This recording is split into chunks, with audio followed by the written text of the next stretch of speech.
반갑습니다. 따뜻하게 우렁찬 박수로 저를 맞이해 주셔서 대단히 감사합니다. 힘이 났습니다. 좋은 학생이 좋은 대학교를 만듭니까? 좋은 대학교가 좋은 학생을 만듭니까? 항상 저는 이 질문을 해보았습니다. 그런데 어떻든 충남대학교는 좋은 대학교이고 충남대학교 학생은 훌륭한 학생들이라고 저는 그렇게 전해 들었습니다. 맞습니까?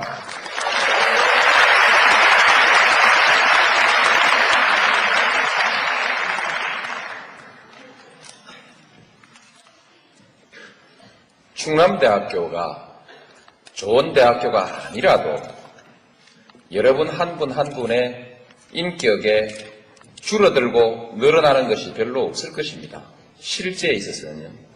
그러나 여러분들은 충남대학교 학생이라는 이유로 충남대학교가 좋은 대학교이기를 바라고 또 그 점을 매우 자랑스럽게 생각하시죠. 충남대학교가 좋은 대학교일 때 여러분도 함께 좋은 학생이 되는 느낌을 받지요. 실제로 남들도 그렇게 받아들입니다. 이제 정치가 별겁니까? 정치를 얘기하기 전에 여러분 한 분 한 분들의 소망을 한번 얘기를 해보죠. 우선 먹고 살아야 합니다. 아무리 많이 배운 사람도 아무리 잘난 사람도 먹고 사는 문제가 해결되지 않으면 날개축지가 꺾입니다. 밥 먹고 사는 것 말고 입고 또 들어가서 일하고 쉴 집이 있어야 하고 핸드폰도 있어야 하고 그렇죠? 먹고 사는 문제입니다. 거의 대부분의 사람들은 이 문제를 외면하지 못합니다. 아주 드물게 스피노자 같은 사람은 시간을 더 많이 갖기를 원했습니다. 그래서 가난을 선택하고 더 많은 시간을 선택했습니다. 그러나 보통 사람은 그러지를 못합니다.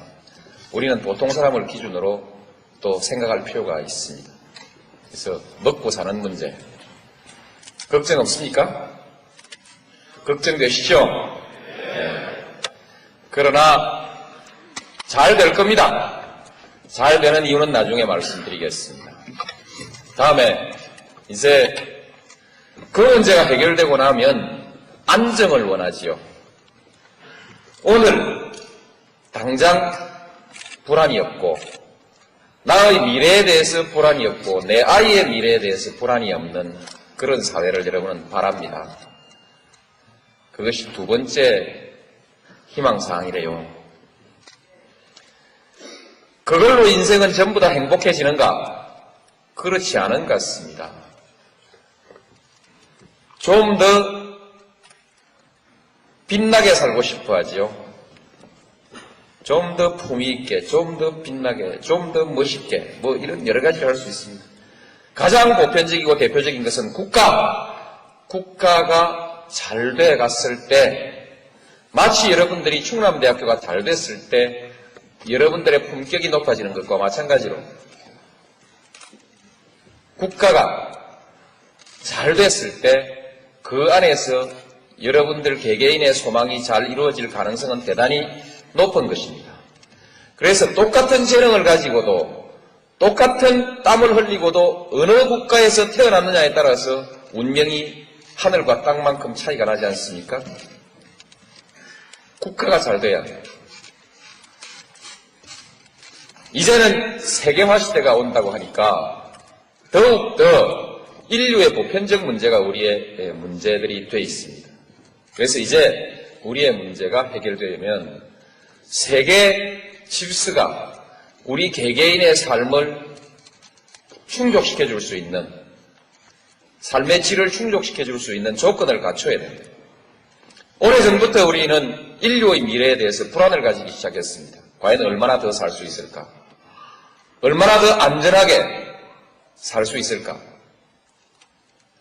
여기에서 해결되지 않은 우리 세계의 문제를 한번 짚어보면 기아와 질병의 문제, 해결이 되지 않고 있습니다.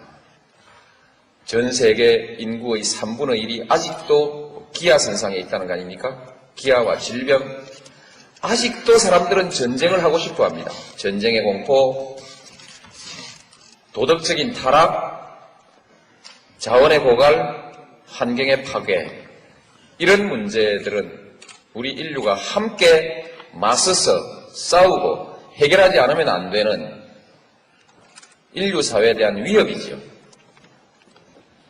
저는 항상 이 문제가 우리의 궁극적 문제일지도 모른다 하는 생각을 하면서 정치를 해왔습니다.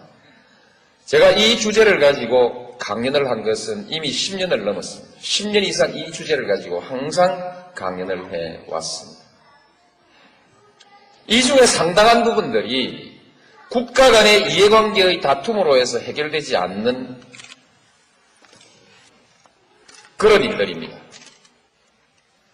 전쟁의 문제, 국가 간의 갈등입니다. 빈곤의 문제, 국가 간의 이기주의 때문에 세계에는 빈부의 격차가 심각하게 그냥 내버려져 있습니다. 이것처럼 국가와 세계의 질서가 아직도 모순되고 마찰을 일으키고 있습니다. 이와 같은 모순이 상당히 많이 해소되어 가고 있는 것을 우리는 유럽의 질서에서 찾아볼 수 있습니다. 어쨌든 상당 부분 해결돼 가는 부분이 있고 아직도 많은 문제가 남아 있습니다. 이 문제는 좀 더 먼 미래의 과제로 두더라도 당장 우리 한국의 질서는 어디로 가야 할 것인가? 한국의 문제는 또 다른 문제들이 있습니다. 이와 같은 문제들과 더불어서 여전히 우리에게 많은 과제들을 안겨주고 있습니다. 한국, 무엇을 해결해야 할 것인가? 많은 문제들을 제기하고 있죠. 여러 가지 중에서도 한반도의 분단이 해소되어야 된다. 그렇죠? 여기서부터 또 정치적 불안정이 해소되어야 된다. 앞으로 경제는 어떻게 될 건가? 빈부의 격차는 심각하지 않은가? 환경의 파괴도 백두대간은 뭐 이런 많은 문제들을 아울러서 가지고 있습니다. 그 중에서도 새롭게 대두되는 문제로서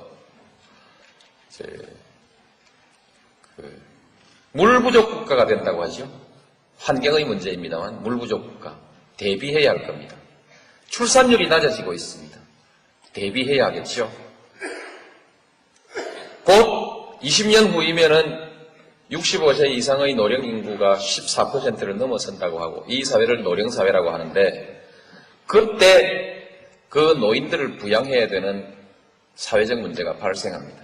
여기에 대해서 준비를 갖춰야 합니다. 이런 문제들. 지금 지역 간 갈등이 심각하죠.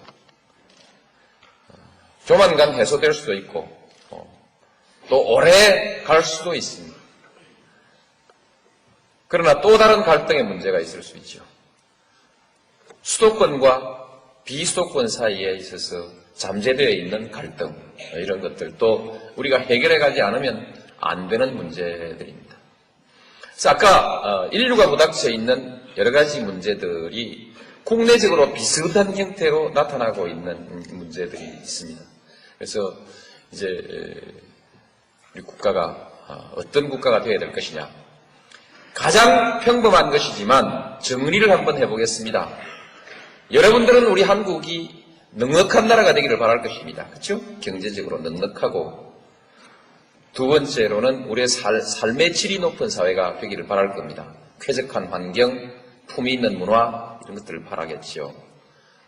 몇몇 사람만 떵떵거리며 잘 사는 나라가 아니라 우리의 경제적인 여유를 모두가 나누어서 함께 누리는 사회.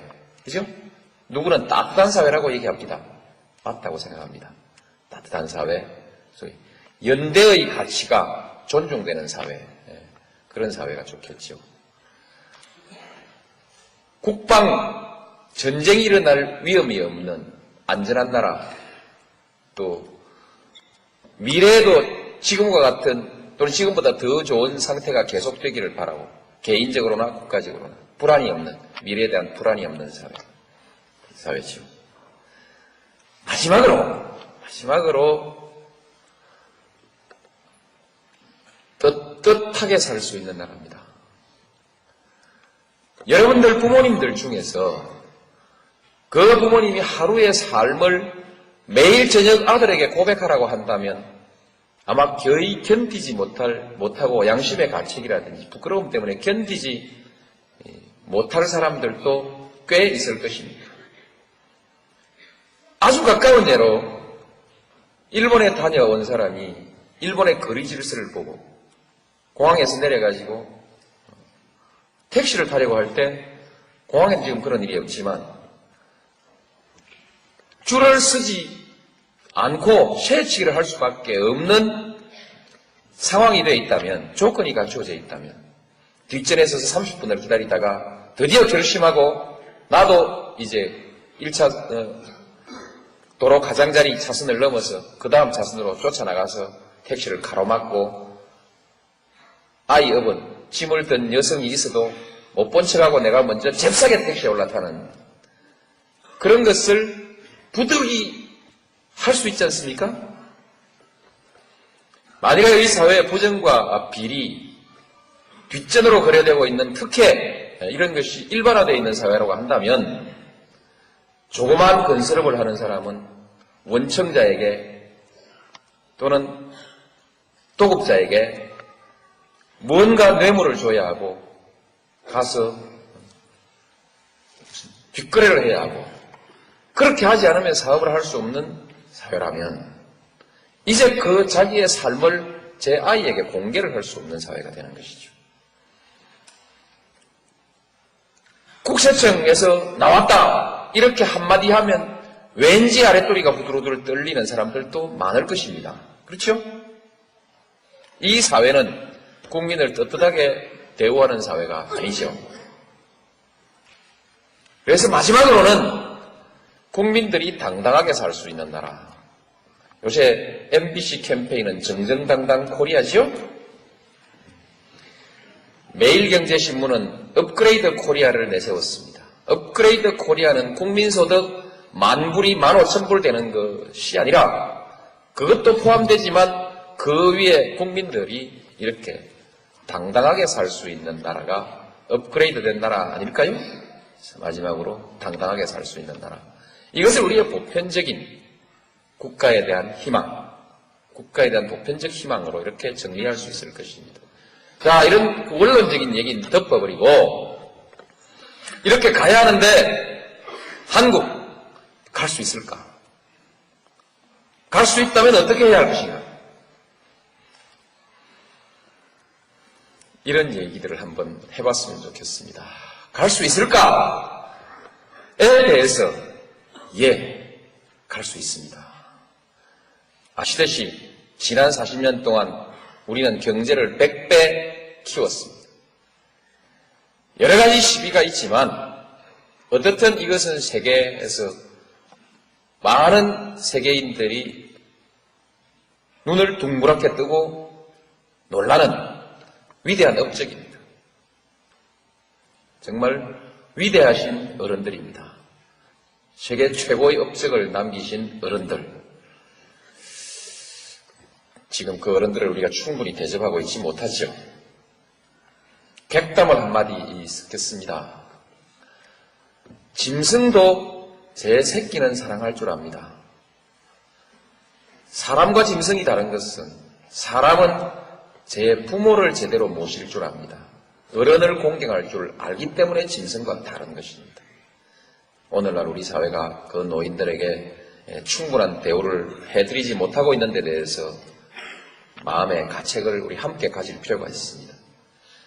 여튼 제가 격까지 말씀을 드렸습니다만 요컨대 우리는 위대한 실적을 가지고 있는 국민들이다.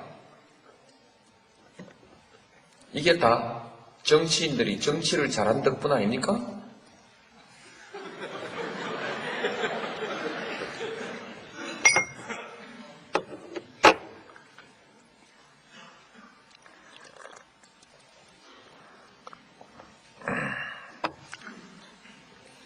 아니라도 좋습니다. 정치인들이 정치를 잘하지 않았다 하더라도 한국의 정치 수준은 어느 수준이냐? 적어도 지금까지는 세계 인류입니다. 무엇이 지금의 민주주의 수준, 정치 수준이 세계 인류가 아니라 발전 속도에 있어서 세계 인류라는 것입니다. 우리가 1945년 8월 15일 식민지로부터 해방됐습니다. 그 시기 전쟁이 끝나고 식민지에서 해방된 많은 나라들 중에서는 한국이 그래도 기죽났다. 기죽났다. 박수 한번 치는 겁니다. 이럴 때는.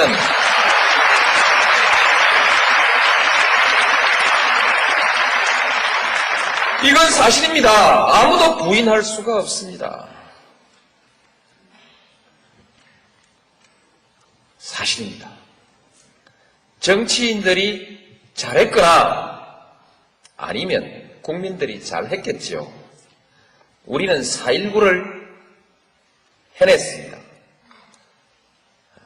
또 79년 부마항쟁도 해냈고 80년 광주항쟁, 87년 6월항쟁, 세계 역사상에 현대사에서 한국만큼 이렇게 자주 들고 일어나서 그야말로 영어로 people power를 제대로 행사한 나라가 그리 많지 않죠. 그죠? 대단한 나라입니다. 대단한 국민들이죠. 이제 듣고 보니까 정치인들이 잘한 게 아니고 국민들이 잘한 것 같습니까? 어쨌든 쉬십시오. 한 번 더요. 네,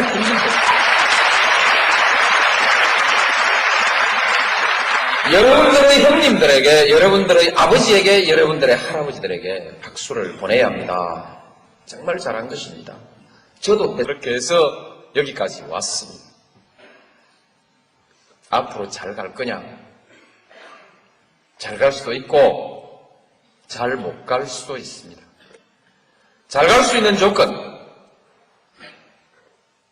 지금 동북아 시대가 옵니다. 외부적 환경으로서 동북아 시대가 옵니다. 지금 중국, 일본, 한국을 둘러싼 약 7억 명, 중국 저 먼 데까지 하면은 15억을 넘는 인구를 동북아시아가 가지고 있습니다. 이 인구는 7억만 하더라도 서울에서 반경 1200km로 콤파스를 그려서 그 안에 들어있는 7억만 하더라도 미주 대륙, 북미 대륙과 유럽의 인구를 합친 것만큼 큰 인구죠. 거대한 시장입니다. 또한 거대한 생산 공장이 될 수도 있습니다. 막대한 자원을 아울러서 가지고 있습니다. 인적 자원과 자연 자원들을 가지고 있습니다. 여기는 아직 개발되지 않았습니다. 이곳이 세계에서 마지막 남은 가장 역동적인, 가장 투자자들이 군침 흘리고 있는 투자 지역입니다. 제대로 하면 이곳은 경제가 불꽃처럼 일어날 곳입니다. 단 조건이 있습니다. 평화가 정착되어야 됩니다. 평화 구조가 정착되고 그 안정 위에서 번영이 일어날 수 있는 것입니다. 유럽처럼 상호 간의 교류가 활발해지고 협력하고 또는 여러 가지의 경제 거래 규범들이 통합되어야 됩니다. 표준이 통합되어야 됩니다. 이렇게 통합이 이루어질 때라야 여기에 번영이 오는 것이죠. 제일 첫 번째 조건으로서 평화와 안정, 이것을 선택할 수 있는 키를 가진 사람들이 누구냐? 남한과 북한입니다. 그렇죠?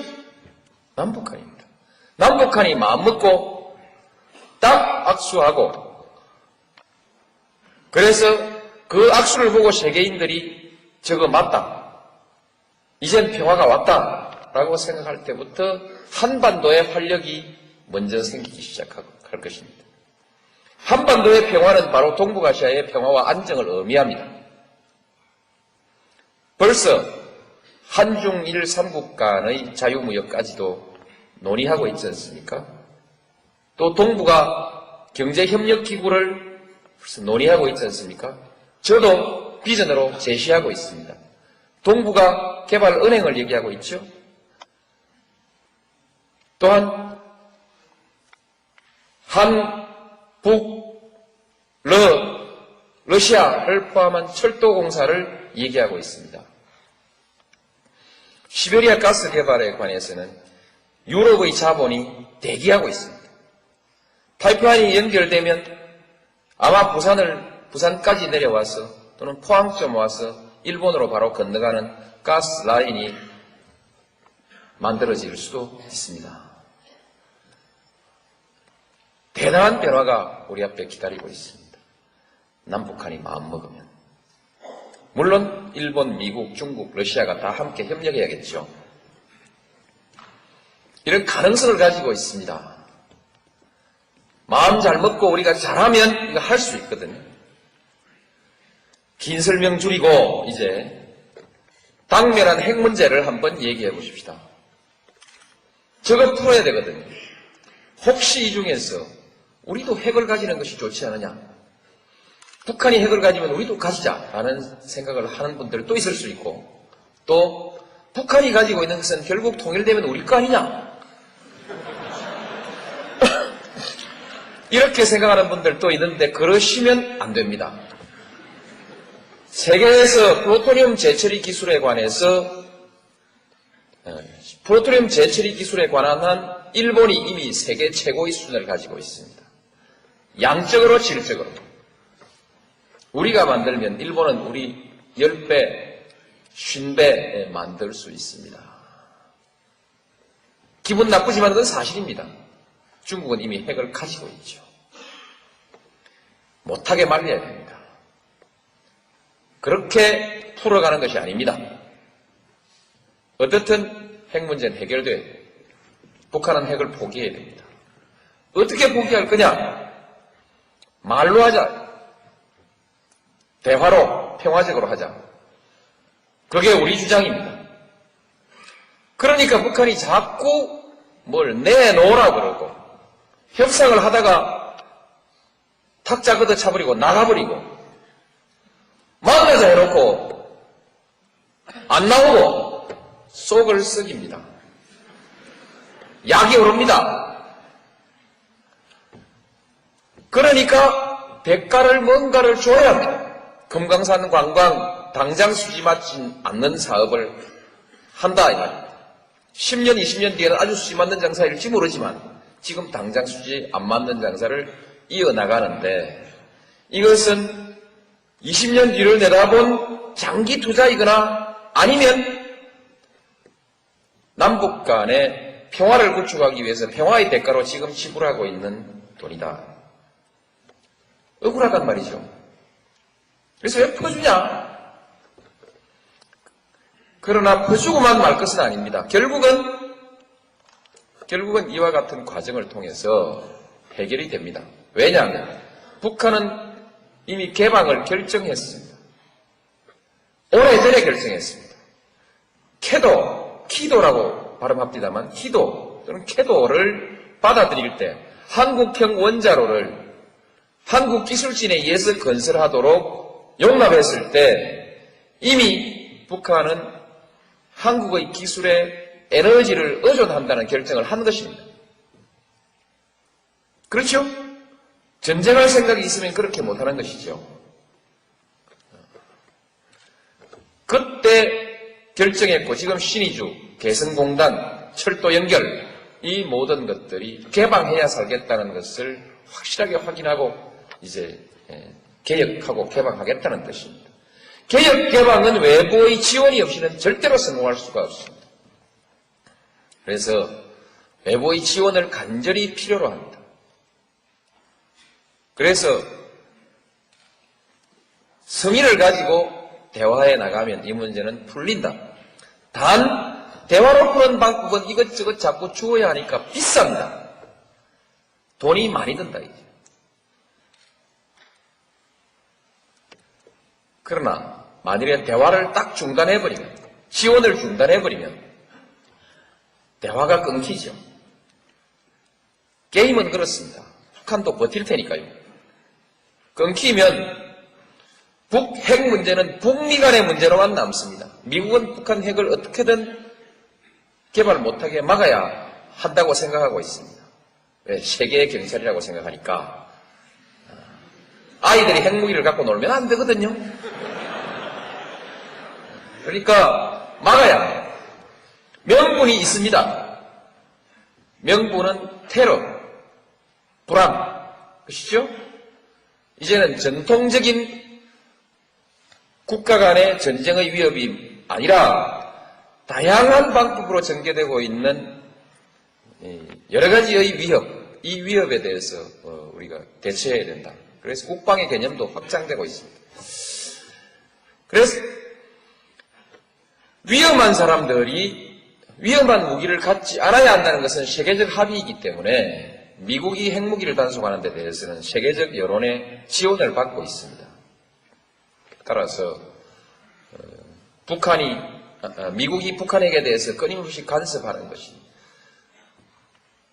적어도 간섭하는 동안에는 무력 행사를 하기 전까지는 지지를 받습니다. 이 사이에서 대화를 하게 되면 그게 대화가 잘 안 통하는가 봐요. 전에도 보니까. 대화가 잘 통하지 않기 때문에 중국도 좀 끼고 일본도 좀 끼고 특히 한국이 적극적으로 나서서 그러시면 안 됩니다. 이렇게 한번 해봅시다. 이렇게 중재하고 제어해 나가야 됩니다. 남북 간의 대화의 통로가 있을 때 이것은 잘 작동할 수 있고 남북 간의 대화의 통로가 막혀버리면 북미 간에 싸우다가 해볼까? 하고 미국이 딱 무슨 공격 결정을 하게 됐을 때 우리는 이건 설명을 할 필요가 없습니다. 93, 4년도에 소위 핵위기라는 것이 있었는데 남북 간의 대화의 창구는 막혀 있었고 북미 간에는 서로 어르렁거리다가 미국이 전쟁을 결정하고 전쟁 준비를 착착 수행해 가다가 카트가 북한 가서 다 아주 위험한 순간에 문제를 해결했었는데 그때 미국이 썼던 전쟁의 시나리오는 우리 한국의 신문에 보도된 바에 의하면 미국인 10만 명 희생, 한국인 100만 명 희생, 어떤 기록에는 수백만 명으로 되어 있습니다. 돈 오브 도프라는 학자가 있나 봐요. 그분이 공개한 자료에도 나오고 국내 신문에도 많이 보도되고 있습니다. 전비 1,000억 불, 경제적 손실 1조 달러, 이런 예상을 감수하고 전쟁을 할 각오를 다져나가고 있었다. 우리 보고 다 죽으라는 얘기 아닙니까? 그렇죠? 너희들은 죽으라. 이런 얘기랑 마찬가지죠. 이렇게 상황이 전개될 때 한국은 속수무책으로 구경만 하고 있었어야 이게 한국이 자기 운명을 스스로 결정할 수 있는 힘을 가진 나라입니까? 그럴 수 없는 것입니다. 그래서 남북 간의 대화 채널은 반드시 유지해야 됩니다. 지원 끊어버리면 상황이 또 어디로 굴러갈지 모릅니다. 흔히 2003년 위기설이 나오고 있는 이유가 그겁니다. 이 위기설을 방어하기 위해서 우리는 북한과의 채널을 유지해 나가야 된다는 것이죠. 지금 지원 끊자라고 하는 사람들 참 위험한 사람들입니다. 아시겠죠?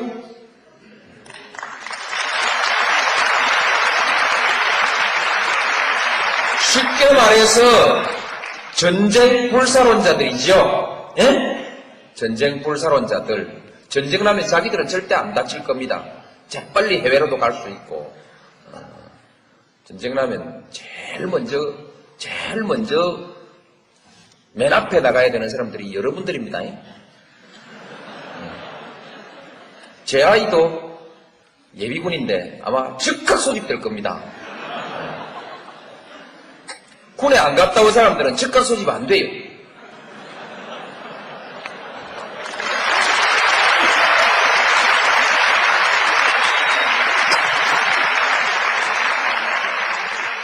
강경책도 하나의 수단입니다. 외교 수단으로 아주 유효합니다. 그러나 그 강경책이 성공하면 값싸게 해결되는 것이지만 실패하면 말하자면 다 들어먹는다. 그렇죠? 다 죽는다 이 말입니다. 그래서 강경책은 함부로 쓸 수가 없습니다. 우리 온건책으로 갈 수가 없습니다.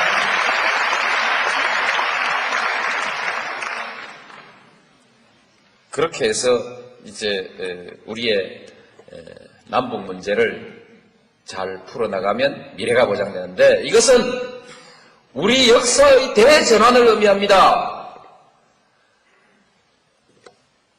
만일에 남북 간에 긴장이 있고 북한이 자꾸만 무장을 강화하게 됐을 때 일본은 군비를 강화할 수 있는 명분을 가지고 일본의 강경파, 일본의 극우익들이 큰 소리를 내게 됩니다. 그렇게 됐을 때 일본이 군비를 강화하면 중국은 가만히 있을 수 있습니까? 중국도 군비를 강화하게 되고 일본과 중국 사이의 군비 경쟁이 격화됐을 때 한국은 어떻게 합니까? 우리도 해야죠. 그런데 아무리 해봐도 돈으로 따져보나 인구로 따져보나 이게 되지가 않습니다. 한국 사람이 아무리 유능해도 정치적, 지리적 조건이 그렇게 만들어져 있으면 도리 없이 눈치를 보는 나라가 될 수밖에 없습니다. 우리 한국 사람이 못나서 중국 대륙의 왕조가 바뀌었을 때 한국의 왕조가 따라 바뀌고 중국 대륙의 왕조가 바뀌면 한국의 정변이 일어나는 역사를 감수했겠습니까? 못나서 감수한 것이 아니라 정치적 조건이 그렇게 돼 있기 때문에 감수해 왔습니다. 일본이 해양 세력으로 편입되면서 소위 서양 세력으로 편입되면서 등장하니까 이제 중국과 일본 사이에 끼어가지고 이쪽에서 줄 서자 저쪽에 줄 서자 마치 오늘날 우리 민주당의 일부 국회의원들처럼 어디 줄을 설지 몰라가지고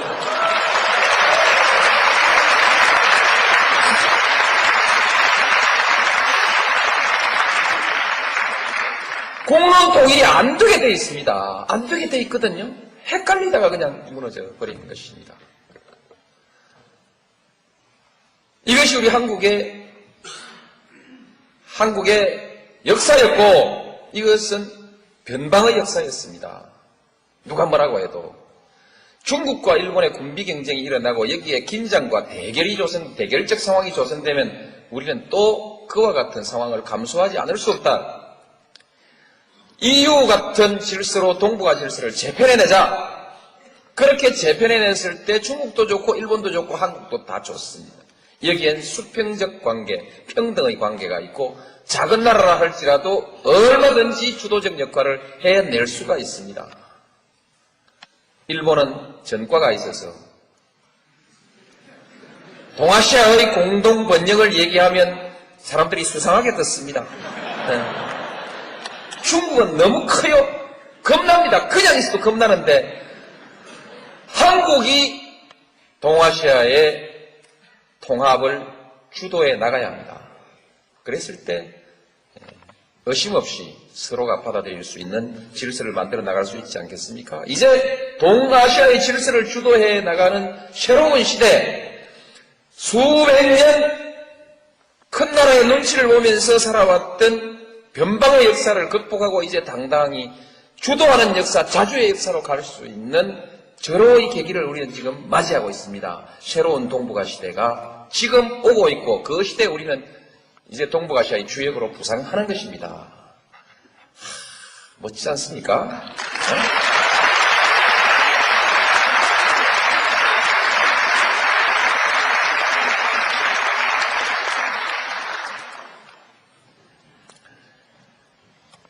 이제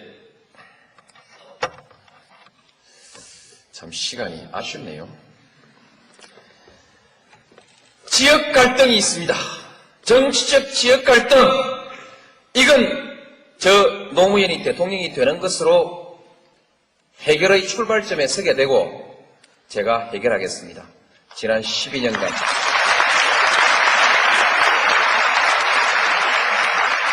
오로지 여기에 매달려 왔습니다.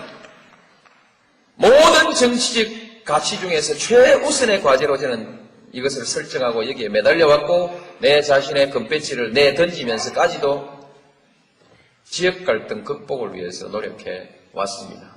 거기에 대해서 저를 적극적으로 지지하는 분들이 국민통합, 노무현 짱, 짜자짜짜짜 하고 이렇게 해서 제가 민주당의 대통령 후보가 된 거 아닙니까?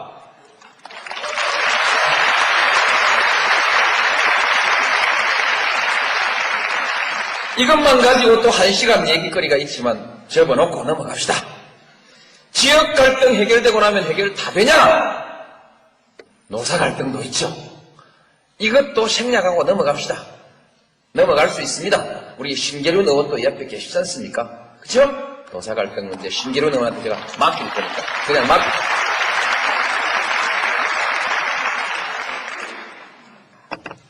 그러면 뭐가 문제냐? 우리 사회에 국민 통합이 이루어지지 않으면, 그것 말고라도 국민 통합이 이루어지지 않으면 우리 사회의 효율성이 발휘될 수가 없습니다. 계속해서 배를 타고 가는데 계속해서 이 길로 가면 안 되는데 왜 이 길로 들어서느냐고 계속 시비 붙는 사람이 있고, 아니야 이 길이 맞아, 계속 이것 가지고 싸워댄다면 그 배는 제대로 갈 수가 없습니다. 국민 통합이 뭐냐? 정서적으로 당신하고 내하고 이렇게 차이가 나는 것이 좀 부당하고 억울하지만 그래도 프로세스에 있어서 정당성 때문에 내가 시비를 걸 수가 없고, 좀 기분은 나쁘지만 당신하고 내하고 그래도 한 동네에서 같이 사는 것이 그렇게 죽을 맛은 아니다. 죽는 것보다는 낫다. 이런 수준의 정서적 공감대가 있고, 주먹다짐하지 않고 죽이고 또 무슨 공격하지 않고 타협으로 하나의 결론을, 공동의 결론을 만들어낼 수 있는 사회적 상태를 우리가 국민 통합이 이루어지고 있는 상태라고 말할 수 있습니다. 타협으로 공동의 목표에 관해서 공동의 합의를 이루어낼 수 있는 사회, 그것이 통합된 사회. 통합된 사회로 가야 됩니다. 이 통합된 사회로 가야 하는데, 이 통합을 위해서 우리에게 아주 중요한 것은 균형된 사회라 해야 됩니다. 균형된 사회. 차이가 너무 많이 나면 여기에서 적대감이 생기고 지배관계가 생깁니다. 그렇죠? 지배관계라는 것은 상대방의 존재와 의견을 존중하지 않는 관계입니다. 한쪽은 일방적으로 명령하고 한쪽은 일방적으로 복종할 수밖에 없는 관계는 행복한 관계가 아닙니다. 지배관계. 배가 아픈 관계. 나도 열심히 했는데 왜 항상 제 친구한테 내가 명령만 받아야 되는가? 이 배 아픈 관계, 그죠? 불평등, 불균형. 여러 측면에 있어요. 불균형이라는 것이 국민 통합을 방해합니다. 갈등을 만들어냅니다. 그래서 균형된 사회. 똑같은 균형이 있을 수 있습니까? 수용할 수 있는 불균형은 뭔가? 그것은 과정에 있어야 정당성입니다. 정당한 절차, 그렇죠? 프로세스. 선거를 해서 저 친구가 반장에 뽑혔기 때문에 이제 그날 이후는 반장이 나한테 와서 줄 서라 해도 가서 줄을 서고, 나한테 뭐라고 이런저런 학급의 질서 유지를 위해서 필요한 요구들을 했을 때 그것을 수용하는 거 아닙니까? 선거 없었으면 그거 수용 못하는 거죠? 절차.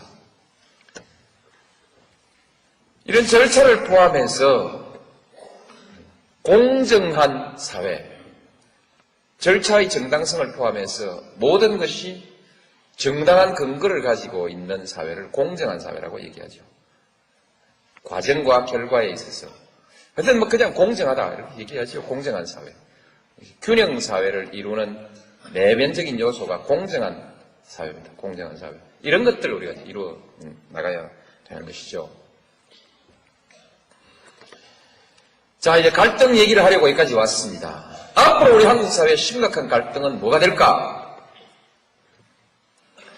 수도권과 지방의 갈등이 될 것입니다. 여러분 지방대학 다니시죠? 열받죠? 억울하죠? 그렇습니다. 자세하게 설명할 것 없이. 요즘은 옛날에는 고등학교밖에 안 나온 노무현이 같은 친구도 절에 가서 머리 수건동에 메고 촛불 켜놓고 책 열심히 읽으면 고등고시도 합격하던 시절이 있었습니다. 요새는 안 된대요, 그렇게. 신림동 가서 학원 다녀야 된대요. 돈이 엄청 든대요. 학교, 뭐 이런 등등에 있어서 여러 가지 소위 기회를 공쉐하는 많은 요소들이 존재합니다. 그 중에서 수도권과 지방의 얘기, 그 한 가지만 오늘 들어서 좀 얘기를 드리고, 저 얘기를 마감을 했으면 좋겠습니다. 아까 제가 동북아 질서를 새롭게 재편하는 한국의 기여를 얘기했는데, 저는 앞으로 한국이 해결돼야 될 문제를 세 가지로 생각합니다. 동북아 시대, 동북아 전략, 지방화 전략, 세 번째로는 원칙의 시대, 소위 가치 존중의 시대를 만들어 나가야 한국의 문제가 풀린다, 이렇게 생각합니다. 그래서 두 번째 것이 지방화입니다. 지방화. 왜 해야 되냐 하는 얘기는 생략하겠습니다. 어떻게 할 거냐? 분권해야지요. 분권. 지금 각 대학의 많은 뜻있는 교수님들이 분권 운동을 하고 있습니다. 권한을 넘겨줘야 됩니다. 입법권의 상당 부분을 넘겨주어서, 예를 들면 세율을 적용할 때 탄력세율을 적용해서 법인세를 지방자치단체가 결정해서 법인세의 세율을 조정할 수 있는 시스템까지를 만들어줘야 됩니다. 조직을 하는 데 있어서 지방자치단체가 거의 전적인 자율권을 가져야 됩니다. 조직권, 인사권 이런 문제죠. 자치조직권, 자치입법권 물론 가져야 이런 것을 통해서 지방의 독자적인 전략을 쓸 수 있도록 해줘야 된다. 이것을 분권과 자치권의 확대라고 얘기합니다. 돈이 제일 중요하죠. 지금 몇몇 세목들을 지방자치단체가 주어놨는데 부동산에 관련된 세금이 자치체 수입에 대종을 이루니까 가장 중요한 세목이 되니까 마구 땅을 개발합니다. 개발해가지고 세금 거두려고 하는데 그러니까 무리가 생기죠. 그러지 말고 그냥 보통 우리 동네 와서 사업자라면 거기서 법인세도 좀 붙일 수 있고 소득세도 좀 붙일 수 있고 그래서 거의 중요한 모든 세목에 일부는 국세로 일부는 지방자치단체의 수입으로 이렇게 세목을 편성해 주어서 돈을 거둘 수 있게 해주고 이것은 오히려 세원이 확충된다는 것보다는 그 세율을 가지고 그것을 인센티브로 활용해서 기업들에게 우리 동네로 오시오라고 이렇게 정책을 쓸 수 있는 유인할 수 있는 자료로서 쓸 수 있게 해줘야 됩니다. 지금 중앙정부에서 지방으로 이전하고 있는 재원 중에서 중앙정부 예산의 절반이 지방으로 이양하고 있는 재원인데 요거는 무슨 문화원 짓는 데 쓰라, 요거는 무슨 보육원 짓는 데 쓰라, 이거는 무슨 병원 짓는 데 쓰라 이렇게 하나하나 지정을 해주니까 그거 따오는 맛에 돈 많은 지방자치체는 별로 필요하지도 않은 것을 마구 만들고 돈 없는 지방자치체는 자기 낼 돈이 없어가지고 그걸 따오지 못하고 이렇게 해서 불합리한 일들이 많이 생깁니다. 그래서 무대기로 돈을 그냥 넘겨줘라. 좋죠? 무대기로 그냥. 세목을 적지 말고 넘겨줘라. 그래서 포괄 이전을 해줘야 된다. 해주고. 그래도 부자 동네는 세금이 많이 거치고 가난한 동네는 세금이 덜 거치기 때문에 그것 말고도 지방재정 형평기금을 만들어서 가난한 동네는 더 밀어주고 부자 동네는 덜 밀어주자. 그러면 가난한 동네는 전부 받아먹기만 하려고 열심히 안 하면 어떡하냐. 지방사업을 벌릴 때 지방사업의 타당성과 효율성을 평가해서 잘된 데 더 보태주자. 이 이원적인 기준으로 지방을 지원해야 됩니다. 그래서 분권과 자치재정을 확대해주는 획기적인 개혁이 있어야 되고 두 번째로는 지방대학을 집중적으로 육성해야 됩니다. 집중적으로 지원해야 됩니다. 그래도 감이 안 옵니까? 왕창 지원해야 됩니다.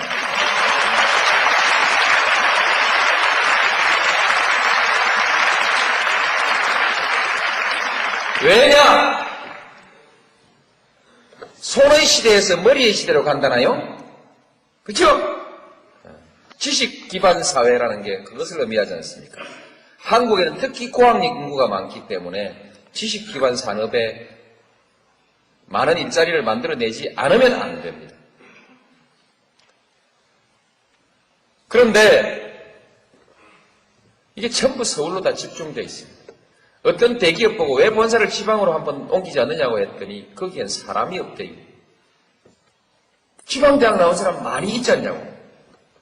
제가 물었더니 말고 박사급 인재들이 지방에 가서 안 산대요. 왜? 아이들 교육시키기가 어렵고 문화적 여건이 좋지 않고 그러므로 난 가기 싫다. 안 내려가니까 박사급을 데리고 못 가니까 대기업의 연구실 같은 것이 지방 가가지고는 제대로 안 되니까 못 내려가는 거야. 여기에다가 무슨 세금 조금 깎아주고 내려와라 이런 걸로 되는 시대가 아닙니다. 따라서 지방의 교육 여건, 문화 여건을 만들어야 되는데 이게 돈이 많이 들죠. 그러니까 제일 첫 번째 어디서 시작할까? 대학에서 시작해야 됩니다. 대학교에 집중적으로 지원하면 대학교에서 우수한 인재가 나오게 됩니다. 그냥 우수한 인재가 나오는 것이 아니고 그 지방의 산업과 적합하게 결합된 인재를 만들어내는 것입니다. 그리고 그 지방의 연구 개발을 대학이 주도해 나가도록 만들어야 됩니다. 그렇게 하고 그 다음에 그것을 통해서 우리 지금 연구개발비가 효율성이 낮다고 합니다. 이것을 높이기 위해서 지방의 산업과 연구소와 대학을 결합시켜내는 산학연 네트워크 연구 시스템들을 만들어야 된다는 것이 국무총리실에서 연구를 하다가 중단하고 지금 덮어놔 버렸는데 이거 도로 끄집어내갖고 연구를 시킬 겁니다. 시켜서 그렇게 해서 연구개발비의 효율을 높여나가면서 지방대학을 육성하고 여기에 지식기반 사회의 근거를 마련하고 그 다음에 지방대학과 지방의 언론과 지방정부, 지방의 시민사회가 서로 협력체계를 만들어서 우리 도시의 미래를 어디로 끌고 갈 것이냐에 대해서 함께 연구하고 그 도시의 비전을, 그 지방의 비전을 스스로 만들고 제시할 수 있게 해줘야 된다는 것입니다. 지방이 제일 취약한 것이 스스로의 비전을 만들어낼 수 있는 기획 기능이 약한 것입니다. 이것을 갖지 않으면 밤낮 그냥 대학은 대학대로 서울한테 한 푼 주라, 돈 더 주라, 무슨 지방정부는 지방정부대로 돈 더 주라, 여기 다리 더 놔주라, 맨날 이렇게 해야 됩니다. 무대기로 왕창 잘라라고 얘기할 수 있는 독자적인 종합적 지역발전 계획의 프로젝트를 못 가지고 있으면 밤낮 그렇게 얻어먹다 볼일 다 본다 이 말이죠. 스스로 무대기 돈을 받아서 효율성 있게 지방을 발전시킬 수 있는 기획, 이것이 아주 중요해요. 누가 아무나 할 수 있습니까? 대학에서 해야지. 그렇죠? 대학에서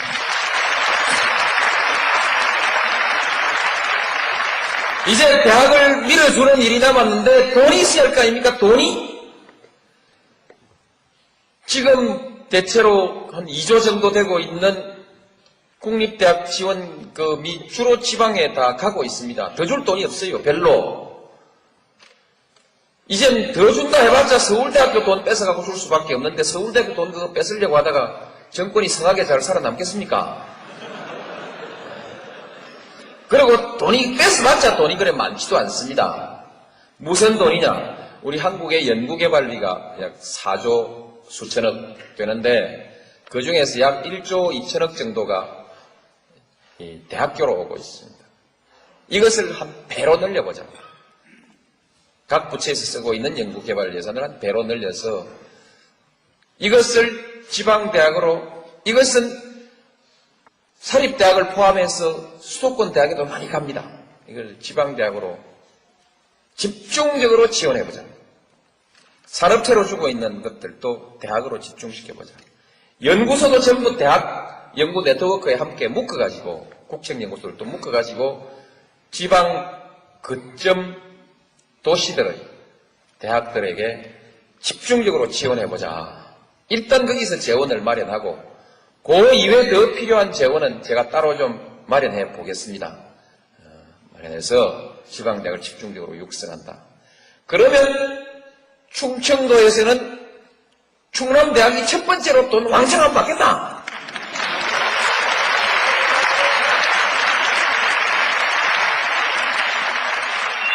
그리 되면 안 된단 말입니다.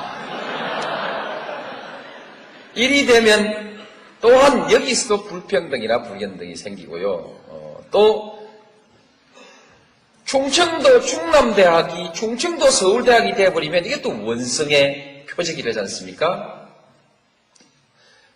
학교별로 여러 가지들의 특성 있는 학과들을 선택하고 또 우수한 교수님들이 상호 연계해서 네트워크를 형성해서 컨소시엄을 하든지 이런 방식으로 해서 각기 특성 있는 것으로 해서 어느 하나의 특정 분야에 관한 하는 다른 대학의 연구 역량까지를 다 모아서 키우고 서로 교환하는 거죠. 키우고 거기에 관한 하는 서울대학교 안 부럽다가 아니라 서울대학교는 이제 내일 와라, 다음에 와라 할 만큼 이렇게 지방대학을 제가 육성하겠습니다. 육성해서 그렇게 해서 지방대학을 육성한다. 그것이 그냥 대학의 육성이 아니라 그 도시의 발전을 담보하는 것으로 그렇게 저는 계획하고 있습니다. 그러니까 괜히 지방화를 말씀드리는 것이 아니고 이런 계획을 가지고 있고요. 조금 전에 제가 말씀드렸듯이 그러자면 지방의 언론의 역할이 아주 큽니다. 그래서 지방 언론, 지방신문, 지방방송들의 독자성과 개성들을 살려나가야 됩니다. 그래서 중앙신문에 지방신문이 잡아먹히는 것을 막아야 됩니다. 지금 중앙 거대 신문들이 지방에다가 처음에는 인쇄하는 곳만, 인쇄 공장만 만들더니 이제는 지방판 만드는 지사 비슷한 것을 만들고 독립법인을 만들 계획을 가지고 있는데 이렇게 되면은 서울신문이 대전신문들 다 죽여버려요. 대구신문 다 죽여버리고 부산신문 다 죽여버리고 독점돼버리면 한 사회 문화가 획일화돼 버리지 않습니까? 획일화돼 버리면 큰일 납니다. 획일화된 사회는 화석처럼 굳어버립니다. 상상력에 빈곤이 생기고 창의력이 쪼그라들죠. 그래서 안 됩니다. 그래서 지방 언론 살려야 됩니다. 지방신문 스스로도 잘해야 되겠지만 살려줘야 됩니다. 방송도 지방방송이 살도록 해줘야 됩니다. 그래서 지금 지상파, 서울 지상파 방송의 재전송 문제에 대해서 지금 방송사가 싸우고 있는데 이것은 단순히 방송사끼리의 밥그릇 싸움이 아니라 지방 문화의 다양성을 살릴 거냐 살리지 않을 거냐라고 하는 우리 시대의 정책과 맞물려 있는 문제이기 때문에 이건 대단히 중요하게 다루어야 됩니다. 이제 이쯤 되면 대전의 신문과 대전의 방송은 노무현 편을 좀 들겠죠?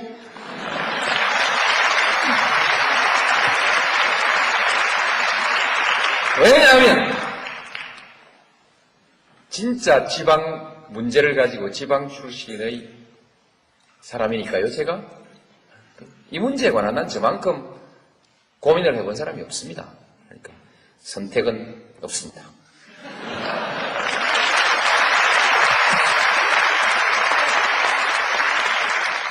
그래서 고민 끝에 제가 오래전부터 분산을 위해서 행정수도 지방 이전을 얘기했었는데 이제는 지방의 시각을 가지고 지방을 살려내기 위해서는 행정수도를 지방으로 옮겨놓고 지방의 눈으로 국가행정을 한번 해봐라. 그렇게 하기 위해서 행정수도를 옮겨버리기로 결심을 했습니다. 자세한 내용 설명 안 드려도 많이 들으셨죠?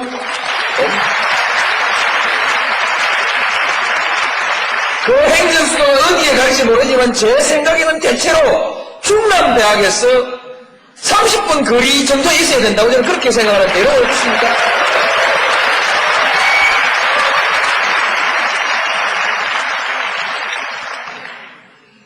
이제 이것만 해도 여러분들 뭐 배가 부르실 텐데 제가 뭐 자꾸 더 드릴 건 없지 않습니까? 그렇죠? 근데 그래도 이제 몇 마디 마무리는 해야죠. 그렇게 이것은 지방의 시각을 가지고 행정을 해야 지방시대가 온다는 뜻 때문에 행정수도를 말씀드린 것이니까요. 또 질문 있으면 혹시 또 추가하더라도 단순 충청표를 의식하고 이런 것이 아닙니다. 제가 정말 저 정치 그렇게 안 했습니다. 정치 그렇게 안 했고요.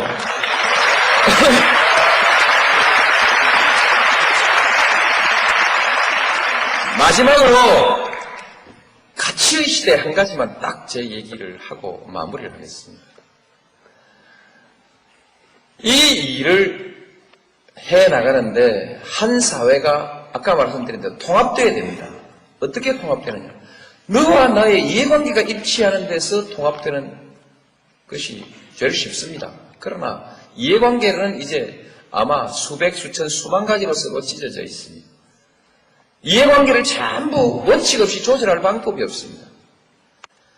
한 시대에서 오늘의 이해관계, 내일의 이해관계, 이것도 또 다릅니다. 사람들은 수천 년 이렇게 살아오면서 지혜를 가지고 원칙이라는 것을 만들었습니다. 그렇죠? 원칙, 규범. 그것은 다양한 이해관계를 하나로 포괄해서 가장 공통의 이해관계를 하나의 기준으로 만들어 놓고 그것이 우리의 원칙이다 이렇게 하는 거 아닙니까? 원칙. 그 원칙 중에서 가장 중요한 것이 정의가 이겨야 한다는 것입니다. 어떻습니까? 정의가 이겨야 한다. 정의가 이기자면 그 시대를 살고 있는 사람들의 마음속에 가치를 존중하고 가치를 지향하는, 옳은 것을 지향하는 갈망이 있어야 된다.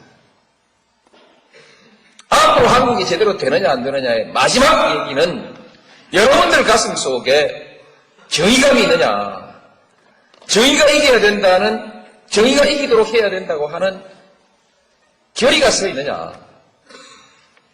정의가 무너진 사회에서는 어떤 번영도 있을 수 없습니다. 어떤 번영도 갈등과 대립과 투쟁으로 다 무너질 수밖에 없습니다. 그래서 가치를 소중하게 생각하고 가치를 추구하고 정의가 이기는 사회를 만들기 위해서 노력하는 사회.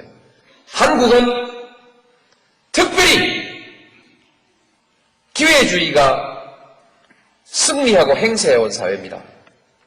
일제에 붙었던 사람들, 재빨리 미국에 줄 섰던 사람들, 재빨리 독재에 줄 섰던 사람들. 그렇죠?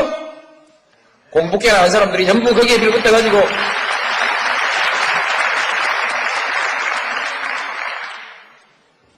이 나라의 지도층이라는 사람들 한번 해보십시오. 국무총리를 시키려고 사람을 찾아보니까 과거가 깨끗한 사람이 없어. 그렇죠? 들었다 놔버렸어. 안 되겠어. 또 한 사람 모셔와가지고 또 해보니까 또 아니야. 버리. 세 번째 또 모시고 왔는데 여기도 문제가 있어. 문제가 있지만 이러다가 국무총리 자리 비워놓을 파이 되니까 막 미안합니다. 그렇게 얼마나 여러분 생각해 보십시오. 부끄러운 나라입니다. 에? 부끄러운 그들이 대법원 판사, 에? 그들이 대학 총장. 우리가 너무 까다로웠는지 모르지만 근데 대통령 후보 하겠다는 사람들은 훨씬 더 큽니다.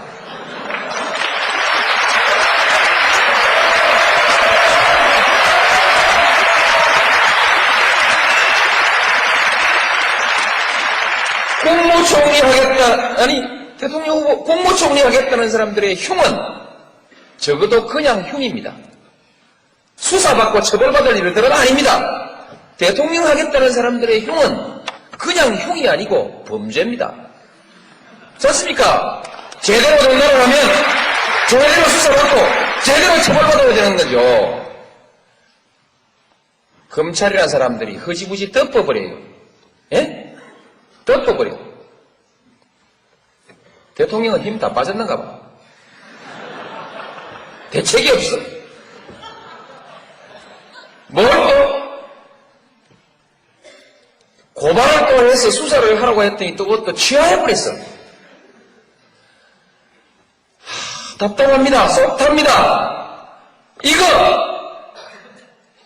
이것이 아무 문제가 아닌 것처럼 생각하게 만든 사람들이 누굽니까?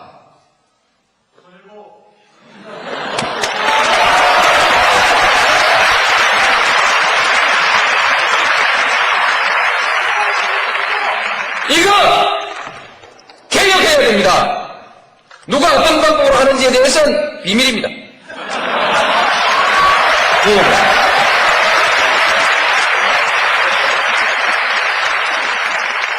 검찰 제일 첫 번째 개혁 대상입니다. 국민의 정부가 실패하는데 결정적으로 기여했습니다.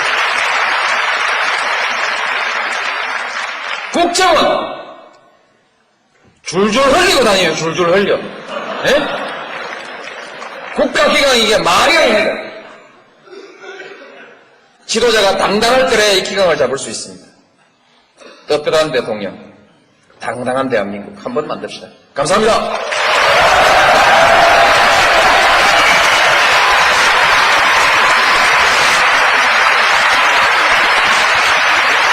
이제 우리의 문제가 해결되면 세계 질서가 우리 개개인의 삶을 충족시켜 줄 수 있는, 삶의 질을 충족시켜 줄 수 있는 조건을 갖춰야 됩니다.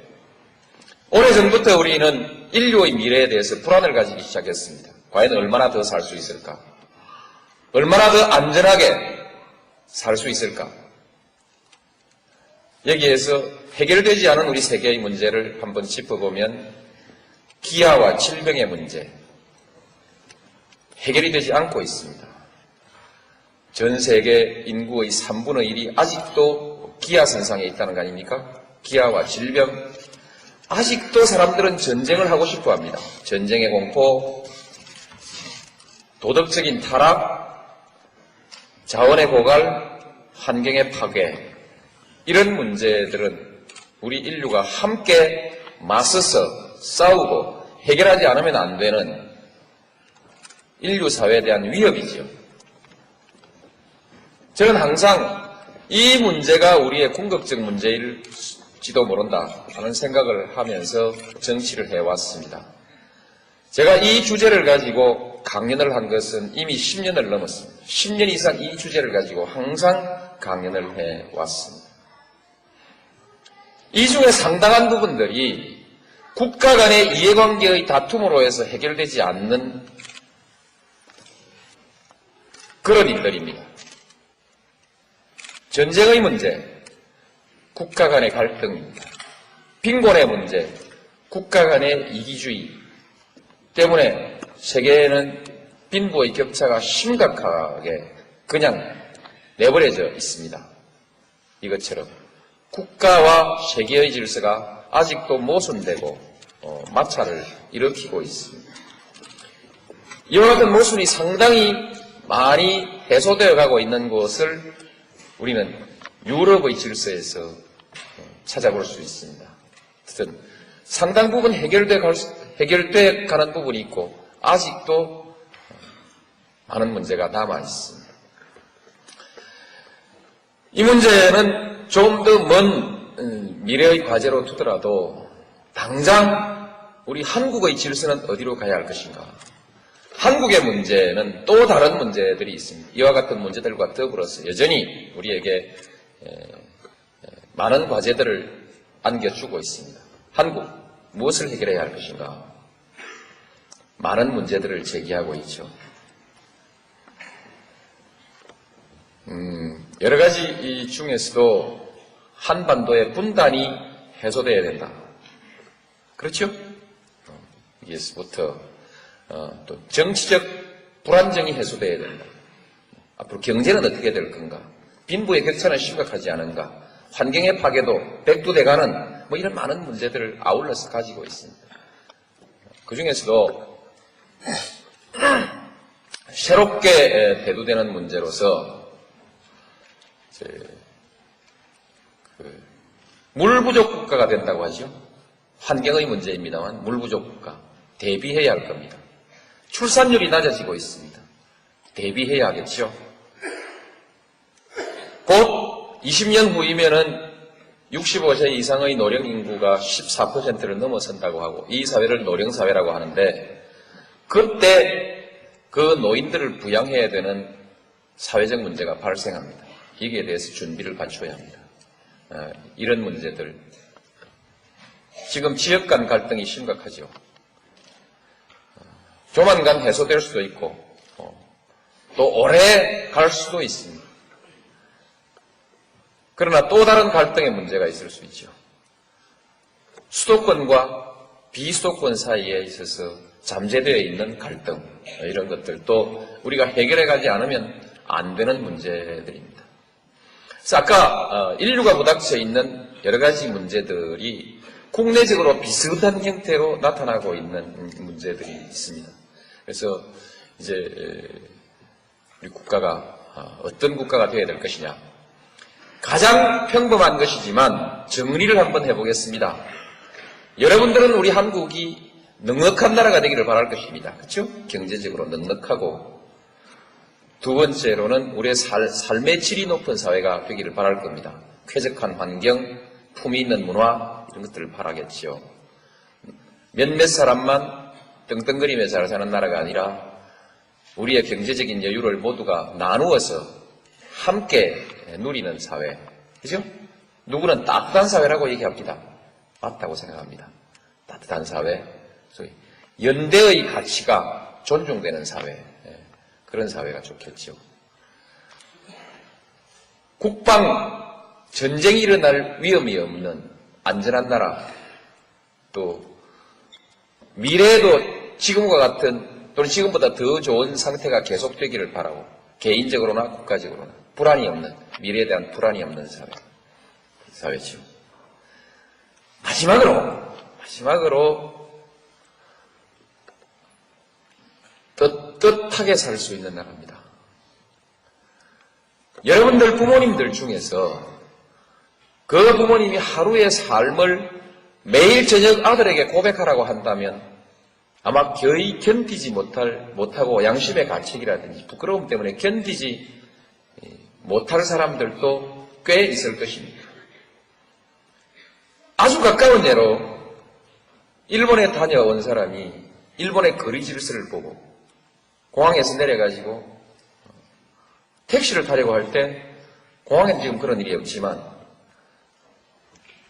줄을 서지 않고 새치기를 할 수밖에 없는 상황이 되어 있다면, 조건이 갖추어져 있다면 뒷전에 서서 30분을 기다리다가 드디어 결심하고 나도 이제 1차 도로 가장자리 차선을 넘어서 그 다음 차선으로 쫓아나가서 택시를 가로막고 아이 업은 짐을 든 여성이 있어도 못 본 척하고 내가 먼저 잽싸게 택시에 올라타는 그런 것을 부득이 할 수 있지 않습니까?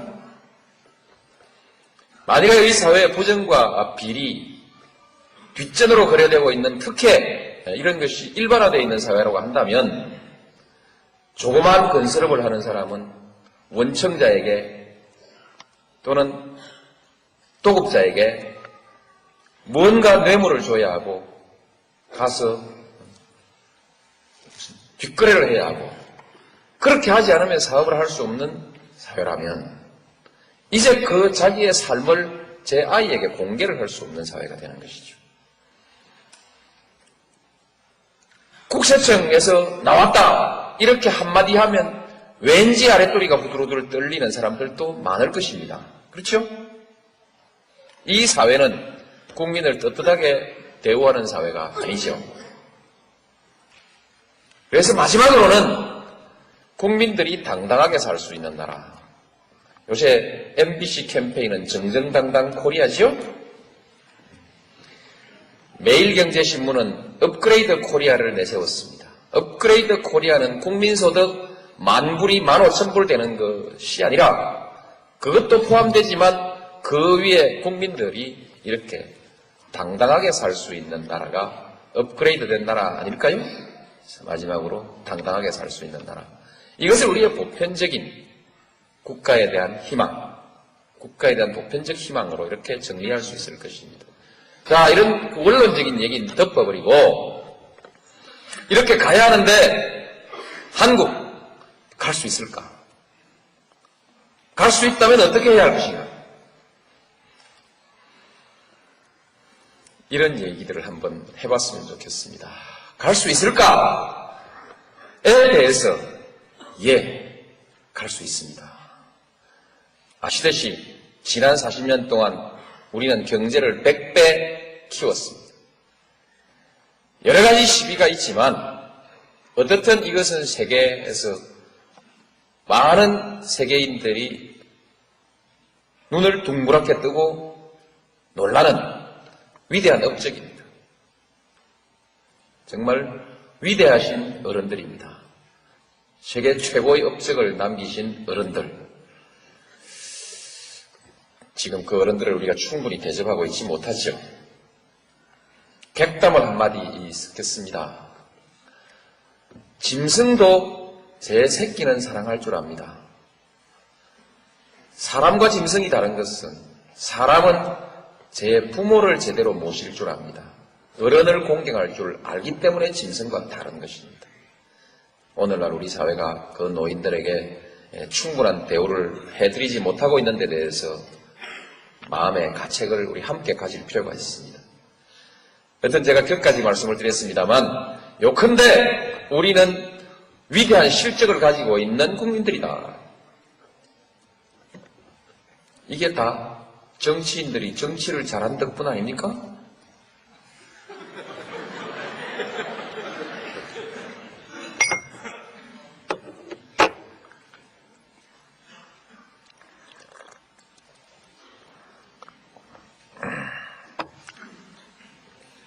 아니라도 좋습니다. 정치인들이 정치를 잘하지 않았다 하더라도 한국의 정치 수준은 어느 수준이냐? 적어도 지금까지는 세계 인류입니다.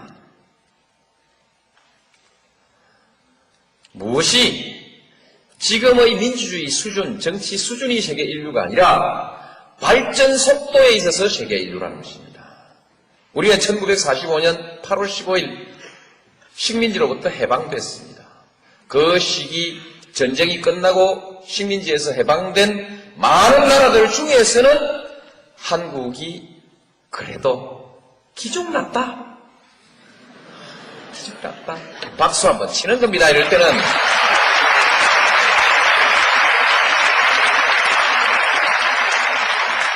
이건 사실입니다. 아무도 부인할 수가 없습니다. 사실입니다. 정치인들이 잘했거나 아니면 국민들이 잘했겠죠. 우리는 4.19를 해냈습니다. 또 79년 부마항쟁도 해냈고 80년 광주항쟁, 87년 6월항쟁, 세계 역사상에 현대사에서 한국만큼 이렇게 자주 들고 일어나서 그야말로 영어로 people power를 제대로 행사한 나라가 그리 많지 않죠. 그죠? 대단한 나라입니다. 대단한 국민들이죠. 이제 듣고 보니까 정치인들이 잘한 게 아니고 국민들이 잘한 것 같습니까? 어쨌든 쉬십시오. 한 번 더요. 네,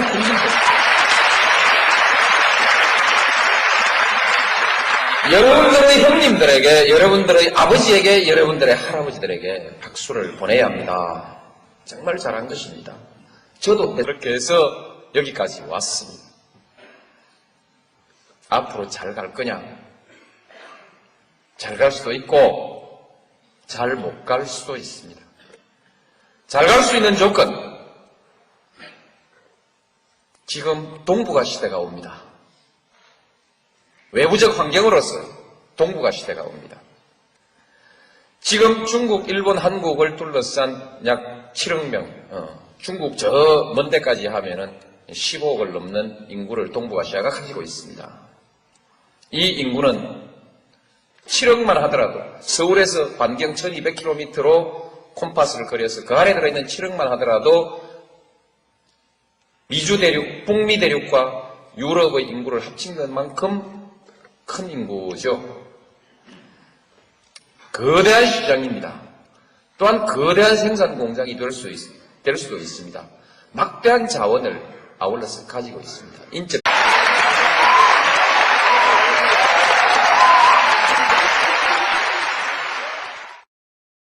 반갑습니다. 따뜻하게 우렁찬 박수로 저를 맞이해 주셔서 대단히 감사합니다. 힘이 났습니다.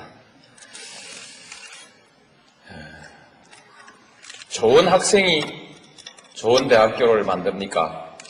좋은 대학교가 좋은 학생을 만듭니까? 항상 저는 이 질문을 해보았습니다. 그런데 어떻든 충남대학교는 좋은 대학교이고 충남대학교 학생은 훌륭한 학생들이라고 저는 그렇게 전해 들었습니다. 맞습니까?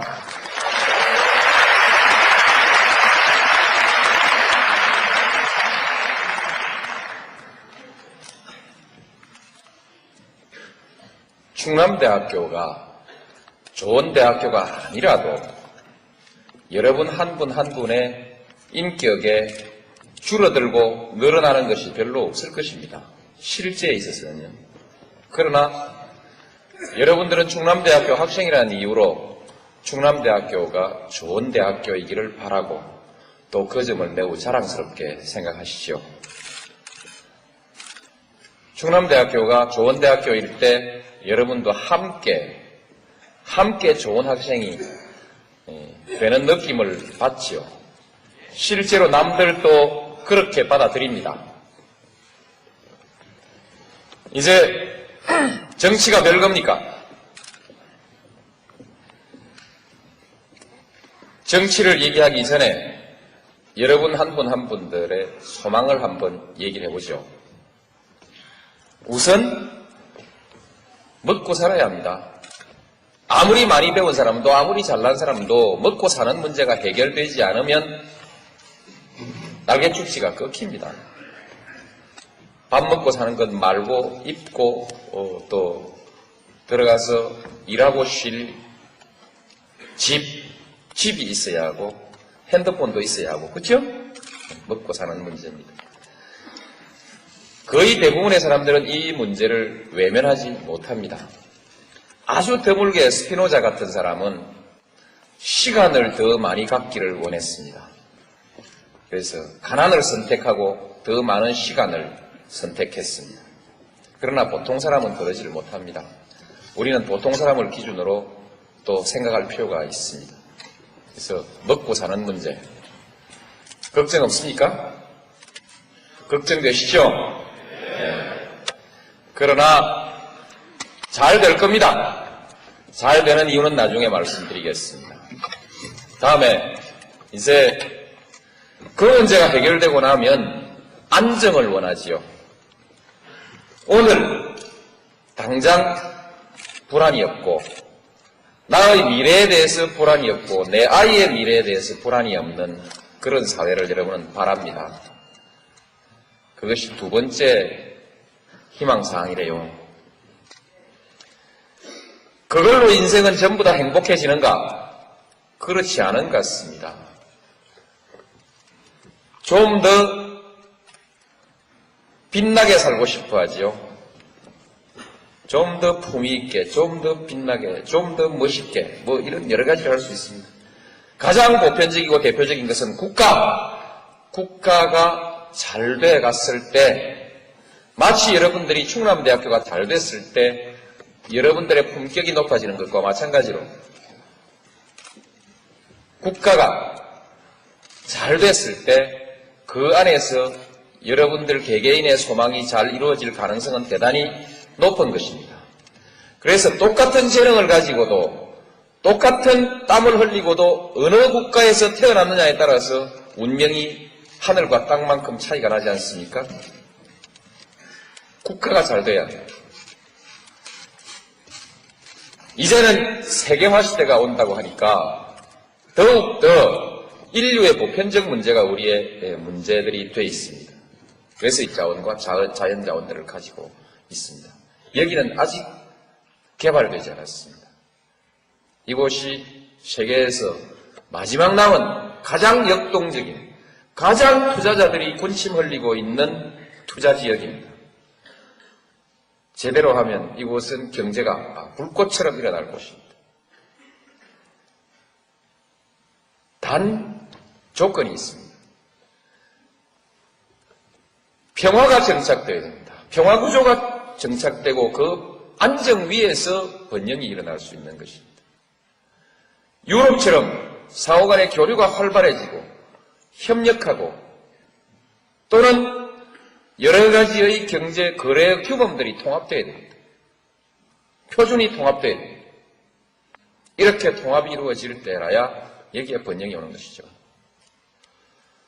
제일 첫 번째 조건으로서 평화와 안정, 이것을 선택할 수 있는 키를 가진 사람들이 누구냐?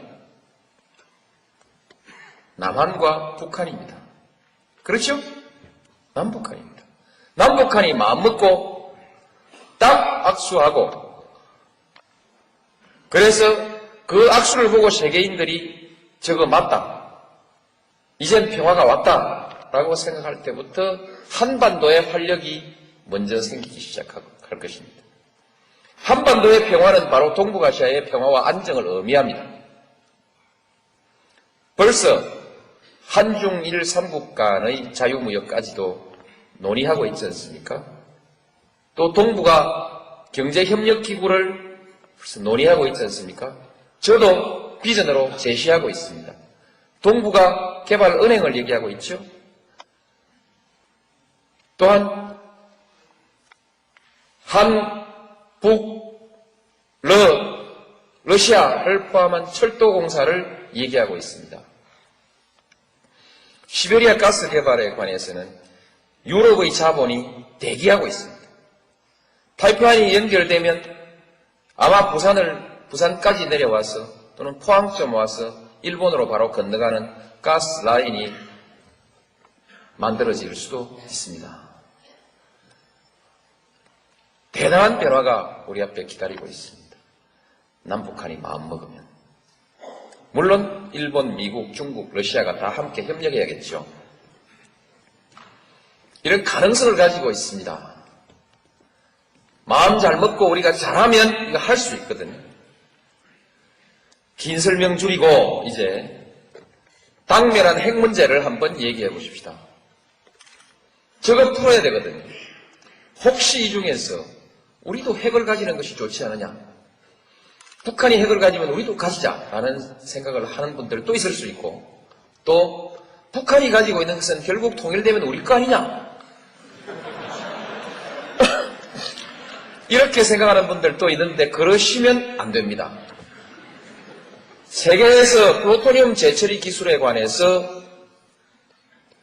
플루토늄 재처리 기술에 관한 일본이 이미 세계 최고의 수준을 가지고 있습니다. 양적으로 질적으로. 우리가 만들면 일본은 우리 10배, 50배 만들 수 있습니다. 기분 나쁘지만 그건 사실입니다. 중국은 이미 핵을 가지고 있죠. 못하게 말려야 됩니다. 그렇게 풀어가는 것이 아닙니다. 어떻든 핵 문제는 해결돼야 돼요. 북한은 핵을 포기해야 됩니다. 어떻게 포기할 거냐? 말로 하자. 대화로, 평화적으로 하자. 그게 우리 주장입니다. 그러니까 북한이 자꾸 뭘 내놓으라 그러고 협상을 하다가 탁자 걷어 차버리고 나가버리고 만나자 해놓고 안 나오고 속을 썩입니다. 약이 오릅니다. 그러니까 대가를 뭔가를 줘야 합니다. 금강산